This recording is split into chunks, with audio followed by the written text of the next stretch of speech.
درس قرآن و فقہ اور اصلاح معاشرہ چینل علوم القرآن ZHB سبسکرائب کیجیے۔ نے سب سے بڑی دولت اور نعمت ہمیں ایمان کی شکل میں عطا فرمایا ہے۔ والعصر ان الانسان لفی خسر الا الذین آمنوا وعملوا الصالحات وتواصوا بالحق وتواصوا بالصبر۔ قسم ہے زمانے کی، سارے انسان خطرے میں ہیں، رکس میں ہے، مگر چار کام کرنے والے رک سے اور خطرے سے باہر ہیں۔ الا الذین آمنوا، مگر جو ایمان لائے، وعملوا الصالحات، اور جنہوں نے نیک عمل کیا، وتواصوا بالحق، اور جنہوں نے حق کی دعوت دی، وتواصوا بالصبر، اور صبر سے کام لیا۔ تو اللہ نے ایمان کی دولت سے مالا مال فرمایا۔ یہ کائنات کی، دنیا کی عظیم اور بڑی نعمت اور دولت ہے جو اللہ نے ہمیں عطا فرمائی۔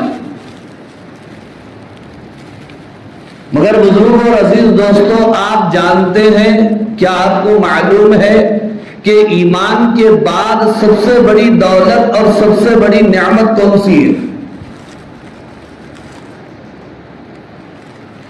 حضرات مفسرین نے خاص طور پر معارف القرآن میں حضرت مفتی شفیع صاحب نور اللہ مرقدہ نے لکھا ہے، پہلی جلد میں مقدمے میں،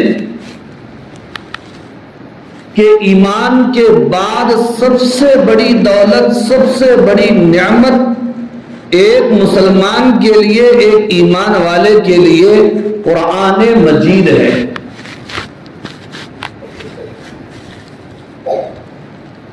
لیکن آج مسلمان جس طرح ایمان میں کمزور ہے، ایمان سے اس کا تعلق کمزور ہے، اسی طرح قرآن سے بھی اس کا تعلق کمزور ہے۔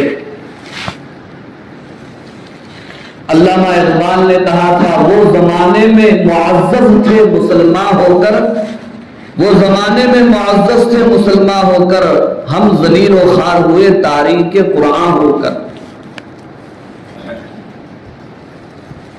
قرآن مجید کیا ہے؟ قرآن مجید اللہ کا کلام ہے، اللہ تعالیٰ کا پیغام ہے ہم انسانوں کے لیے، اور اللہ تعالیٰ نے ہماری ہدایت کے لیے اپنی یہ کتاب نازل فرمائی ہے، میرے اور آپ کے آقا سرور کونین احمد مجتبی محمد مصطفیٰ صلی اللہ علیہ وسلم پر۔ اگر اللہ رب العالمین ہے اور نبی رحمت للعالمین ہے تو اللہ کی کتاب ھدی للناس ہے، ھدی للمتقین ہے۔ سورہ بقرہ میں اللہ رب العالمین کا ارشاد ہے، الف لام میم ذالک الکتاب لا ریب فیہ ھدی للمتقین۔ یہ وہ کتاب ہے جس میں کوئی ریب، کوئی شک و شبہ نہیں ہے، اور یہ کتاب متقیوں کے لیے ہدایت ہے۔ کتاب میں کوئی شک نہیں ہے، لیکن کسی کو شک کی بیماری ہو جائے، کتاب میں شک نہیں ہے لیکن کسی کو شک کی بیماری ہو جائے تو کتاب میں شک نہ کرے، اپنا علاج کر لے۔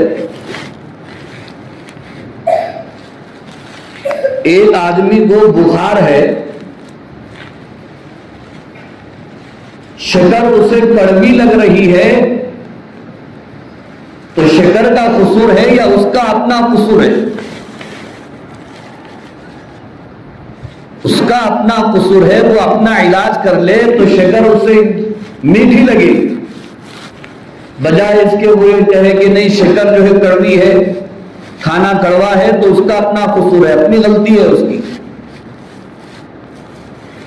اللہ نے یہ کتاب ہماری ہدایت کے لیے، ہماری رہنمائی کے لیے نازل فرمایا ہے۔ روزانہ نماز کی ہر رکعت میں ہم جس سورت کو پڑھتے ہیں، سورہ فاتحہ، اس میں ہم اللہ سے ہر بار ہر رکعت میں دعا مانگ رہے ہیں، اہدنا الصراط المستقیم، اے اللہ ہمیں سیدھے راستے پر گامزن فرمائیے، سیدھے راستے پر ہمیں چلائیے۔ تو اللہ نے کہا کہ بندے اگر تو سیدھا راستہ چاہتا ہے، ذالک الکتاب، یہ کتاب پڑھ لے، یہ کتاب سمجھ لے، اس کتاب پر عمل کر لے، تجھے سیدھا راستہ مل جائے گا۔ ان ھذا القرآن یہدی للتی ہی اقوم، یہ قرآن، یہ اللہ کی کتاب تجھے وہ راستہ بتاتی ہے جو راستہ اقوم ہے، جو راستہ سیدھا راستہ۔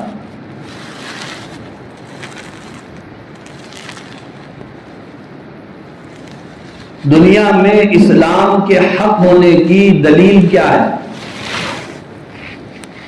اگر آپ سامنے والے کو سمجھائیں گے ایمان سے، یقین سے، نبی کے معجزات سے، انشاءاللہ بات تجھے سمجھ میں آ جائے گی۔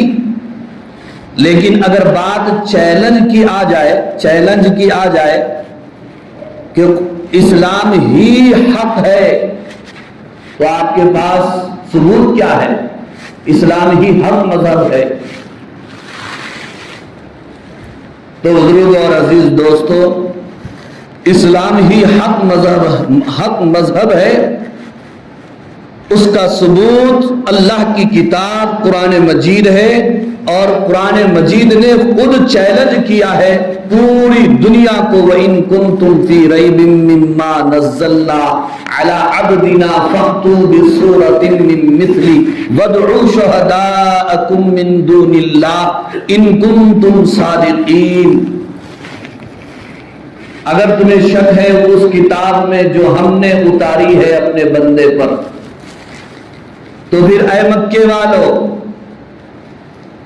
اے دنیا والو، تم اس کتاب کی جیسی کوئی صورت لا کر اور بنا کر بتا دو۔ تم ہی نہیں بلکہ تمہارے جتنے معبودان باطل ہیں، تمہارے معاونین ہیں، تمہارے مددگار ہیں، سب کو بلا لو۔ ایک صورت نہیں بنا سکتے تو آیتیں بنا کر پیش کر دو۔ اور مکے والوں نے کوشش کی مگر ذلیل ہوئے، رسوا ہوئے، قرآن کریم جیسی ایک آیت بنا کر بھی پیش نہیں کر سکے۔ کچھ لوگوں نے کوشش بھی کی لیکن ان کو منہ کی کھانی پڑی، ذلیل ہو گئے، رسوا ہو گئے۔ بالآخر ایک آدمی نے یہ لکھ کے خانہ کعبہ میں آویزاں کر دیا اور لٹکا دیا، انا اعطیناک الکوثر فصل لربک وانحر ان شانئک هو الابتر لیس ھذا قول البشر۔ آگے اس نے یہ جملہ بڑھا دیا کہ یہ انسانی کلام ہی نہیں ہے۔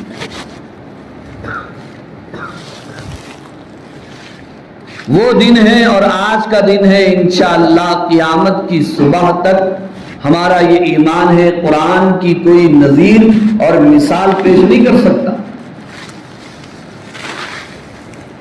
یہ قرآن مجید کی حقانیت اور صداقت کی کھلی دلیل، اور اللہ نے قرآن مجید میں اتنا نور رکھا ہے، اتنی روشنی رکھی ہے۔ بزرگان دین بیان فرماتے ہیں ایک حرف میں اتنی روشنی، اتنا نور ہے، اگر اللہ اس نور کو ظاہر کر دے تو دنیا کا جو سورج ہے وہ بے نور ہو جائے گا، اور قرآن مجید کی ایک حرف کی روشنی اور نور کے سامنے یہ سورج کی روشنی مان پڑ جائے گی، پھیکی پڑ جائے گی۔ اسی لیے دلوں کو زنگ لگ جاتا ہے تو زنگ کو دور کرنے کا فارمولا کیا ہے؟ دو چیزیں ہیں، ایک ہے قرآن مجید کی تلاوت کرنا، اور دوسری چیز ہے موت کو کثرت سے یاد کرنا۔ لیکن یہ دو چیزیں ہمارے اندر ہے ہی نہیں۔ قرآن مجید کی تلاوت کرنے کا، قرآن مجید کو پڑھنے کا ہمارے پاس موقع ہی نہیں ہے۔ مہینوں ہفتوں گزر رہے ہیں، زندگیاں گزر رہی ہیں، لیکن اللہ کی کتاب کھول کر پڑھنے کی ہم کو توفیق نہیں ہو، تو دلوں کا زنگ کیسے دور ہوگا؟ ایک حرف کی تلاوت پر اللہ 10 نیکیاں عطا فرماتے ہیں. اور جس آدمی کا بچہ صرف ناظرہ قرآن پڑھ لے اللہ تعالیٰ والدین کی مغفرت فرما دیتے ہیں. اور جس کا بچہ حافظ قرآن بن جائے تو ان کے مقام اور مرتبے کا کیا کہنا. قیامت کے دن حافظ قرآن کو اور حافظ قرآن کے والدین کو ایسے جوڑے اور ایسا تاج پہنایا جائے گا کہ پوری دنیا بھی اس کا مقابلہ نہیں کر سکتی. بلکہ حافظ قرآن سے کہا جائے گا کہ قرآن مجید کی ایک ایک آیت پڑھتا جا اور جنت کی سیڑھیاں چڑھتا جا. جہاں حافظ قرآن کی قرات کی تکمیل ہوگی وہیں پر ان کے مقام اور مرتبے کی انتہا ہوگی. حافظ قرآن کے ماں باپ کا اتنا بڑا مقام. عالم دین حدیث کے مفہوم میں آیا کہ حفاظ اور علماء اکرام کو اللہ قیامت کے دن یہ مقام اور یہ حق دیں گے کہ وہ اپنے خاندان میں ایسے چند لوگوں کو جن کے لیے جہنم ثابت ہو گئی تھی سفارش کر کے جنت میں لے جائیں. تو اس لیے بزرگوں اور عزیز دوستوں ضرورت اس بات کی ہے کہ ہمارا تعلق ہمارا رابطہ قرآن مجید سے ہو جائے. اس کے لیے ہر آدمی کوشش کرے اللہ کی کتاب کو پڑھنے کی. جو لوگ قرآن مجید کی تلاوت کرنا جانتے ہوں روزانہ وہ قرآن مجید کی تلاوت کریں. ایک پارا آدھا پارا نہیں ہو سکتا, کم سے کم پاؤ پارا روزانہ چند آیتیں دیکھ کے پڑھیں, ترجمے کے ساتھ پڑھیں. اس میں اللہ نے ہدایت پوشیدہ رکھی ہے. جب ہم قرآن مجید کو ترجمے کے ساتھ پڑھتے ہیں تو پھر ہمارے دل میں اٹھنے والے شکوک و شبہات ختم ہوتے ہیں. اور جو لوگ قرآن مجید پڑھنا نہیں جانتے, چاہے وہ بڑے ہوں جوان ہوں بچے ہوں, زندگی کی پہلی فرصت میں اللہ کی کتاب کو دیکھ کر پڑھنا سیکھ لے. میں تو ہمیشہ اپنے بیانوں میں کہتا ہوں کہ 2 چیزیں ایک مسلمان کے لیے بہت فخر کی. ایک تو اللہ کی کتاب کو اپنی آنکھوں سے دیکھ کر پڑھنا وہ سیکھ لے, یہ بہت فخر کی بات ہے. اور دوسری فخر کی چیز یہ ہے کہ ایک مسلمان اپنی زندگی میں اللہ کے گھر کو بھی اپنی نظروں سے دیکھے. یہ 2 چیزیں مسلمان کے لیے قابل فخر ہے.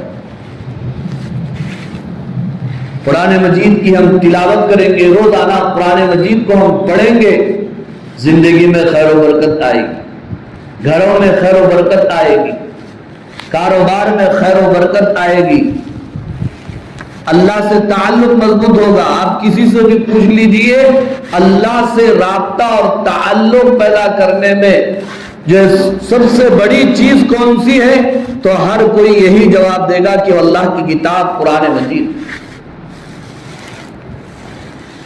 اس لیے آقا دو جہاں صلی اللہ علیہ وسلم نے بیان فرمایا خیرکم من تعلم القرآن وعلمہ, تم میں سب سے زیادہ بہتر وہ ہے, تم میں سب سے زیادہ اچھا وہ ہے جو قرآن سیکھے اور لوگوں کو سکھائے.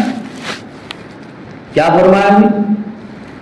یہ نہیں فرمایا کہ بڑے کارخانے قائم کر لے, بڑی فیکٹریاں قائم کر لے, وہ تم میں سب سے اچھا ہے, یہ نہیں فرمایا. کیا فرمایا آپ صلی اللہ علیہ وسلم نے؟ تم میں سب سے اچھا وہ ہے جو قرآن سیکھے اور لوگوں کو سکھائے.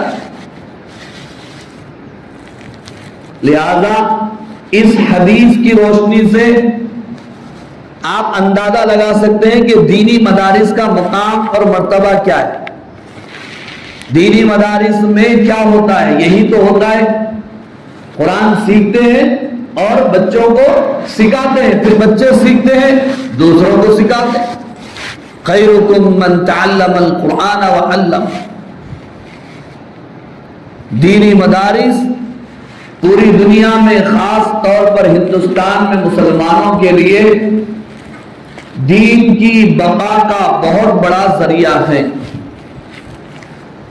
علامہ اقبال نے دینی مدارس کے سلسلے میں کہا تھا اندلس کے سفر کی واپسی پر کہ ان دینی مدارس کو انہی حال پر چھوڑ دو، یہ جٹائیوں پر پڑھنے والے، یہ قال اللہ و قال رسول اللہ کی صدائیں لگانے والے، ان کو چھوڑ دو۔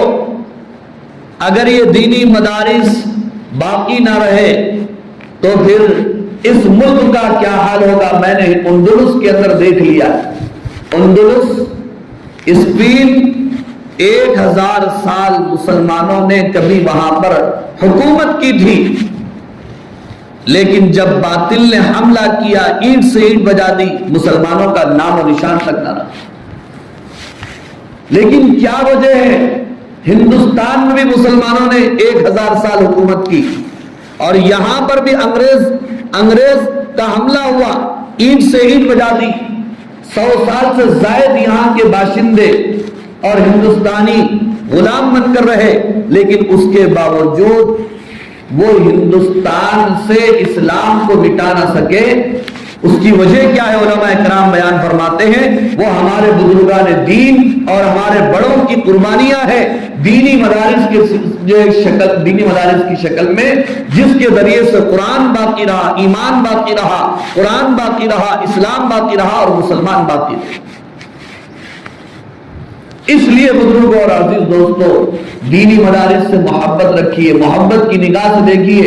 ہم دینی مدارس کے لیے کچھ نہیں کر سکتے تو کم از کم دعا کر دے، جہاں اللہ کی کتاب کی تعلیم ہو رہی ہو، وہ جگہ کتنی مبارک جگہ ہو اور وہ سینے کتنے مبارک ہو۔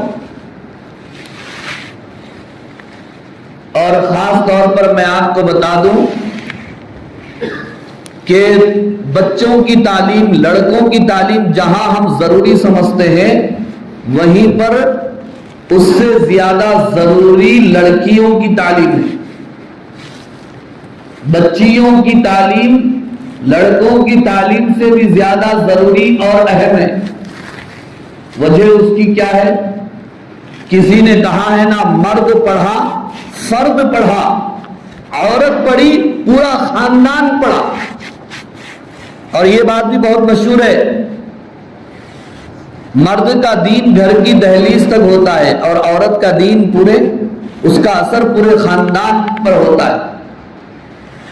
کسی انگریز کی ایک کہاوت میں مطالعہ کر رہا تھا، اس نے کہا مجھے اچھی مائیں دو، میں تمہیں ایک اچھی قوم دوں گا، میں تمہیں ایک اچھی قوم دوں گا۔ میں زہرآباد میں، تعلقہ زہرآباد میں مسجد میں امامت کرتا تھا، 15 سال 16 سال میں نے امامت کیا، الحمدللہ ابھی بھی ہوں، لیکن امامت نہیں کرتا ہوں، صرف خطابت کر رہا ہوں مسجد میں۔ تو وہاں پر میں نے دیکھا بعض بچے، چھوٹے بچے ہیں لیکن نماز کے بڑے پابند۔ میں نے دیکھا کہ ان بچوں کے جو باپ ہے، وہ گھرانہ باپ تو بے نمازی، لیکن بچے جو ہے نمازی میں پریشان تھا کہ باپ کو دیکھا تو ایک ٹائم کی نماز نہیں پڑھتا، مگر اس گھر کے بچے پورے 5 وقت کی نماز جماعت کے ساتھ پڑھ رہے ہیں۔ تو معلوم یہ ہوا کہ اس گھر کی جو ماں تھی، وہ نماز کی پابند تھی، اس لیے بچوں کے اوپر اثر ہوا۔ اور ایک گھرانے کو میں نے ایسا دیکھا، ایک گھرانہ کیا کئی گھرانے ہیں، باپ نماز کا پابند ہے لیکن بچے نماز کے پابند نہیں ہیں۔ وجہ کیا ہے؟ وجہ یہ ہے کہ ماں جو نماز کی پابند ہے، تو پورا جو اثر پڑتا ہے گھر کے اوپر، عورت کا اثر پڑتا ہے، ماں کا اثر پڑتا ہے، خواتین کا اثر پڑتا ہے۔ اس لیے بزرگوں اور عزیز دوستوں، دینی تعلیم خواتین کے لیے بہت ضروری ہے اور بہت ہی اہم ہے۔ مرد پڑھا فرد پڑھا، عورت پڑھی پورا خاندان پڑھا۔ مرد کا دین گھر کی دہلیز تک ہے، عورت کا دین پورے خاندان کے اوپر اس کا اثر ہوتا ہے۔ پھر ایک جملے کو میں آپ کے سامنے دہراتا ہوں کہ اس نے کہا کہ تم مجھے اچھی مائیں دو، میں تمہیں ایک اچھی قوم دوں گا، ایک اچھی نسل دوں گا۔ تو بزرگ اور عزیز دوستو، الحمدللہ آپ کے اس شہر میں کئی دینی مدارس ہیں، مجھے معلوم ہوا لڑکوں کے بھی مدارس ہیں، لڑکیوں کے بھی مدارس ہیں۔ آپ ان مدارس کی قدر کیجئے، عظمت کیجئے، اللہ کے لیے ان سے محبت رکھیے اور اپنے بچوں کو دینی تعلیم دلوائیے۔ ہمارے اوپر سب سے پہلا جو حکم آیا وہ تعلیم کے حاصل کرنے ہی کا تو آیا، اقرأ باسم ربک الذی خلق خلق الانسان من علق اقرأ وربک الاکرم الذی علم بالقلم علم الانسان ما لم یعلم۔ یہ 5 آیتیں اتری تھی سب سے پہلے ہمارے نبی صلی اللہ علیہ وسلم پر غار ہرا میں۔ علماء اکرام بیان فرماتے کہ سب سے پہلا حکم آسمان سے زمین پر نماز پڑھنے کا، روزے رکھنے کا، زکوٰۃ ادا کرنے کا، حج ادا کرنے کا نہیں آیا۔ سب سے پہلا حکم آیا اقرأ، پڑھو، علم حاصل کرو، جسم اپنے رب کے نام سے دینی تعلیم کی طرف اشارہ کیا گیا ہے۔ اللہ تعالیٰ کی معرفت جس علم سے حاصل ہوتی ہے وہ دینی تعلیم ہے، جس سے بچہ انسان بنتا ہے، آدمی بنتا ہے، انسان بنتا ہے، اس کے اخلاق بنتے ہیں، وہ ہے دینی تعلیم۔ لیکن افسوس کی بات یہ ہے کہ جس قوم کو سب سے پہلا حکم پڑھنے کا دیا گیا، آج وہی قوم پوری دنیا میں سب سے زیادہ تعلیم میں پیچھے ہے۔ سروے ہے، یہ تحقیق ہے۔ مکتب چلتا ہے، مکتب میں اپنے بچوں کو ڈالو، تعلیم بالغان ہے اس میں اس کے ذریعے پیدا اٹھاؤ۔ لڑکوں کے ادارے ہیں، گھر میں 4 بچے ہیں تو 1 بچے تو اللہ کے لیے جو قرآن مجید کو حفظ کرنے کے لیے ڈال دیجیے۔ اس کی برکتیں آپ دیکھیں گے اپنے خاندان میں، اپنی زندگیوں میں، کہ جس گھر میں حافظ قرآن ہو، عالم دین ہو، کیا کتنی برکتیں اور رحمتیں آتی۔ اپنی لڑکیوں کو خاص طور پر دینی تعلیم دو، انہیں حافظہ بناؤ، عالمہ بناؤ، داعیہ بناؤ۔ اس کی گود میں آنے والی نسلیں پلنے والی ہیں۔ کیا وجہ ہے کہ آج زمانے میں پھر سے وہ اولیاء پیدا نہیں ہوتے جن کا ہم نام سنتے ہیں؟ پیران پیر حضرت القادر جیلانی رحمۃ اللہ علیہ، حضرت خواجہ معین الدین چشتی اجمیری رحمۃ اللہ علیہ، یہ بزرگان دین انہی عورتوں کے کوکھ سے پیدا ہوئے تھے۔ آج عورتوں کی کوکھ سے یہ اولیاء پیدا کیوں نہیں ہوتے؟ یہی وجہ ہے کہ ان کو دینی تعلیم کی ضرورت ہے۔ جب تقویٰ آئے گا، طہارت آئے گی تو اللہ کے اولیاء پیدا ہوں گے، ان کی کوکھ سے، ان کی گود میں پلیں گے۔ آج دینی تعلیم اور تربیت نہیں ہے تو ان کی گودوں سے ناچنے والے، گانے والے پیدا ہو۔